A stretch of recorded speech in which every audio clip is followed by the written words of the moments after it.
Hello and welcome once again to the Raging Introvert.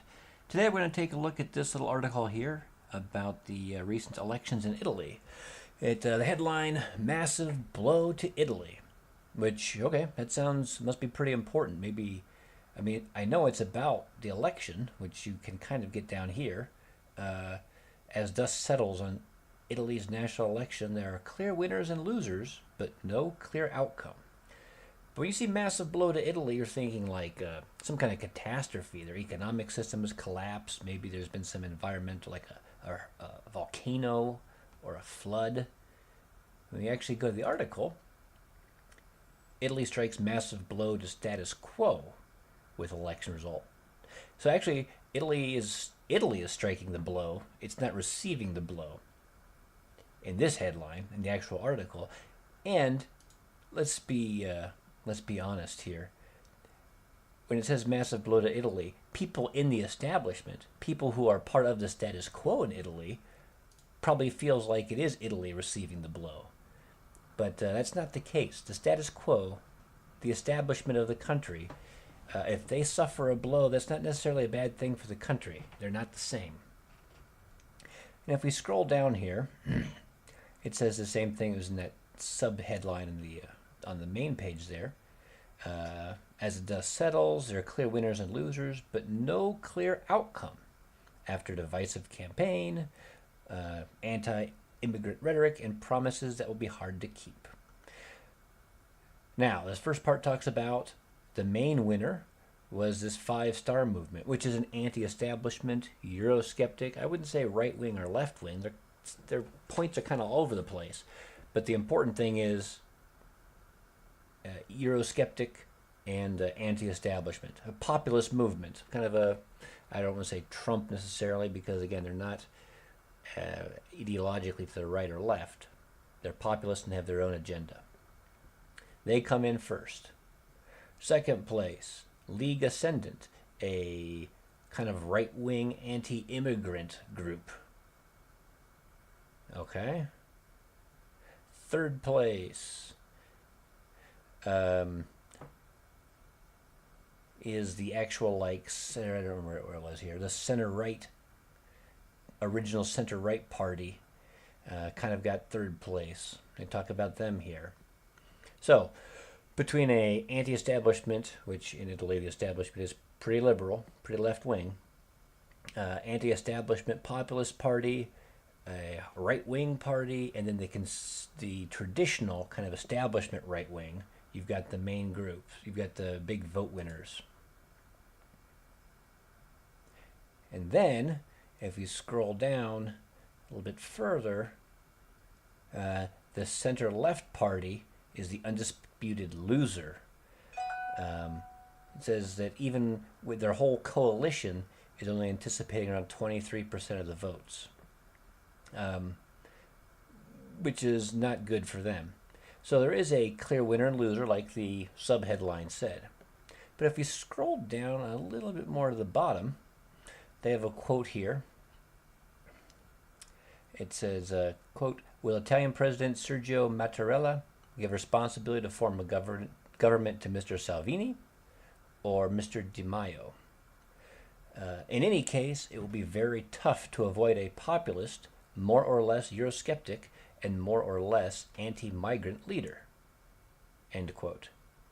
That sentiment is one everyone seems to agree on. So wait. It says up here at the very beginning, no clear outcome.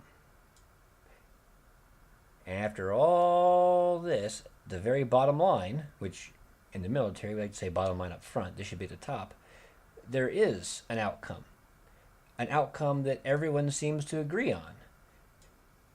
It's going to be tough to avoid, which means we're going to have a populist, Eurosceptic, anti-migrant leader. The Italians braved cold temperatures to vote under a demented electoral law to scream a giant supersonic FU to the ancient regime.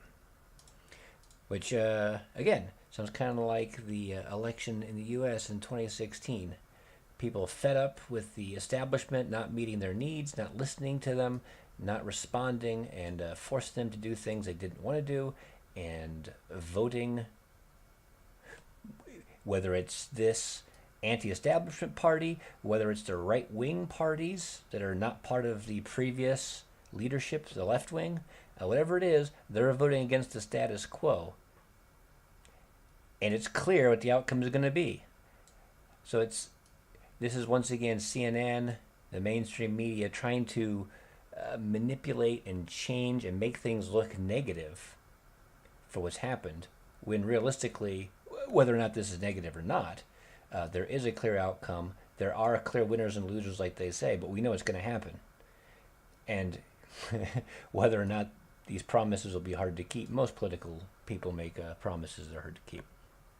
Anyway, short little video, one more subtle manipulation by the media I thought I want to point out.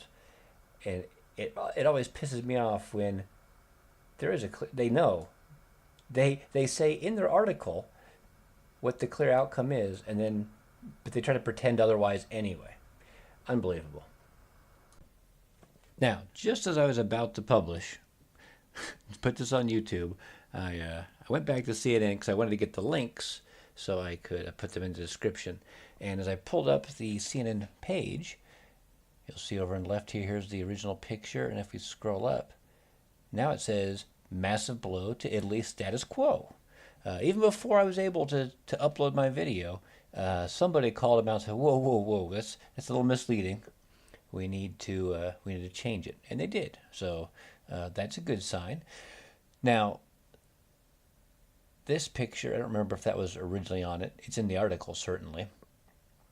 But when you go to the article now, at first there was a video at the very top, and when I paused it right away, and I had a picture of the Colosseum. Now, that video is gone, and when you go to the article instead, it's been replaced by a picture.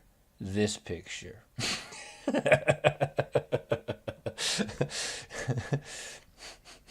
So instead of a video clip that explains what's going on, and again starts with a symbol of Italy, they're not showing a symbol of Italy anymore. They're showing a very negative expression on a person's face. I don't know which party this is. It's interesting because it says Italy's 5-star movement gains momentum, and it looks like 5-star movement symbols in the back. I don't know, since they're the big winners, why they'd have a picture of somebody from their party with this kind of expression on their face. Again, it seems rather misleading to me. If he's the guy who's the big winner, the headline picture should be him with a ginormous grin on his face. In fact, looking at that face, it looks like that guy. Maybe this should be the lead picture, just like it is on the front page of CNN. Just a thought. But I saw that, I figured I should append it to my original video before I uploaded it, because it was kind of important to show that while they made one positive change, they made one deliberately misleading change. It was unnecessary.